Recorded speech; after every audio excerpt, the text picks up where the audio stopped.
She gave birth to 7 children, 4 of whom survived: Amin, Omar, Jalil, and Selma.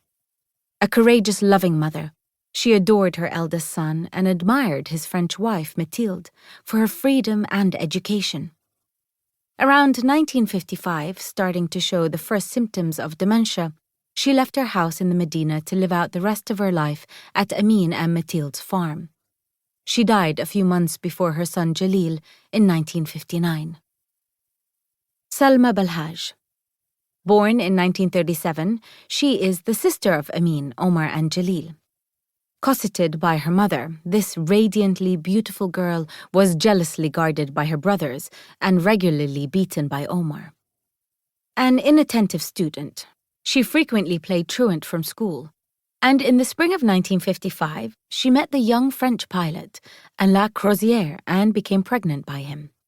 To avoid scandal and dishonor, Amin forced her to marry his former aide-de-camp, Murad. In 1956, she gave birth to her daughter, Sabah. Murad. Born in 1920, he is from a small village about 50 miles from Meknes.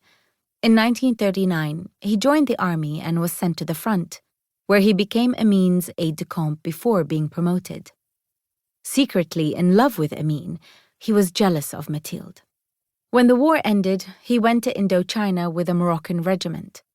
Sickened by the violence, he deserted and found his way back to Morocco, where he took refuge with Amin.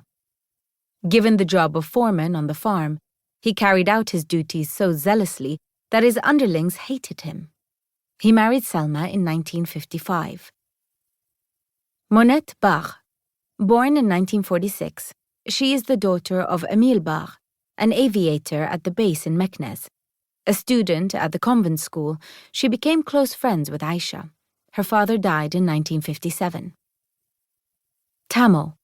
The daughter of Ito and Ba Miloud, 2 workers living in the douar near the farm, she was hired as a servant by Mathilde.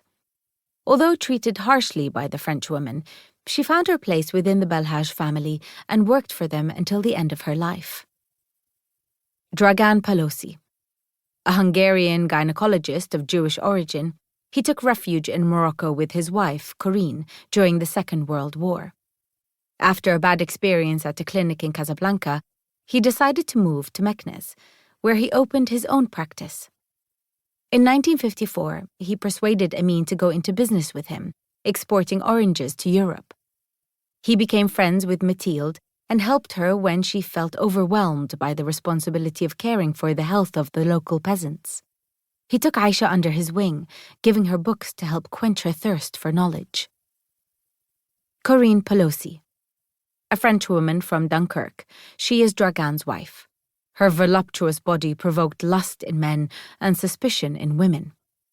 She suffered from her inability to have children and lived a somewhat solitary life in Meknes. Part 1. The times pay no heed to what I am. They impose whatever they wish upon me. Allow me to ignore the times. Boris Pasternak. Mathilde stood at the window looking out at the garden, her opulent, chaotic, almost vulgar garden. Her vengeance against the austerity that her husband imposed upon her in every aspect of life.